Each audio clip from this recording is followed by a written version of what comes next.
大家好，我是夏妈。今天早餐吃的烧糊了的玉米面锅贴，去掉那个烧糊的就是玉米面馒头，还是可以的哈，已经发起来了。我昨天晚上揉了一块面，放到冰箱冷藏发酵了1个晚上，现在是早上6点35分左右吧。你就拿出来稍微给它回一下温，把里面发酵的气体给它排空，就像这样子。回顾一下昨天和面的过程，没有吃完的贝贝南瓜，超市买的不太好吃，那个水大大的，一点也不甜。我加了一点糖，给它碾碎成南瓜泥，再倒入玉米面。我觉得加了一点南瓜泥，它那个颜色会更好看。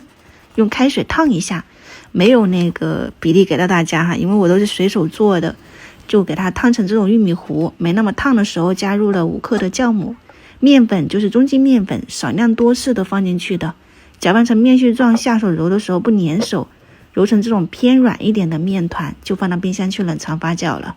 然后第二天早上我们这边揉好了以后，直接给它搓成面剂子，搓成这种玉米面棒子，上面那个尖一点，中间厚一点，放到平底锅里面放置了3-5分钟，刚刚就烧水了，准备煮一个蔬菜汤。这边把火调小哈，你看我这个火不是最小的，所以刚刚忘了调成最小火，煎一下。水淀粉就是清水加1小勺的面粉，再倒入食用油，就这样子调好了。煎好以后，你就把这个水淀粉倒进去，没过一半就可以了哈。然后盖上盖子给它焖，我那个火力没有调，所以烧糊了。这边汤底我放了一点番茄丁的罐头，再加一点那个大葱碎，给它们炒香，再淋入刚刚烧开的开水，给它倒进去，加入昨天剩下的2-3个小蘑菇切成片，加点盐给它煮一小会儿。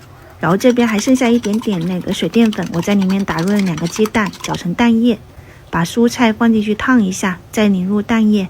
今天的这个青菜那个鸡蛋汤就搞定了。也可以先淋入蛋液，再放那个水淀粉勾一下芡，那个汤汁更浓稠。我们今天1人1碗汤就搞定了。然后这边的玉米面锅贴也已经可以了，就闻到香味了，也闻到糊味了。我这个锅反面底部是不锈钢的，所以我感觉它导热也特别快，可能这也是我烧糊的一个小原因。好吧，今天的早餐大家看看得了哈，不要参考了。我刚刚把那个糊底去掉了，吃了一下哈，就整体来说，玉米面的发酵口感还是很好的，它也不拉嗓子，香味很浓郁。除了这个锅底你给它掀开，其他的也别管它了。你不跟他们说，他们也不知道，对不对哈？我们今天的早餐先开吃了哈，晚上再见，谢谢大家，拜拜。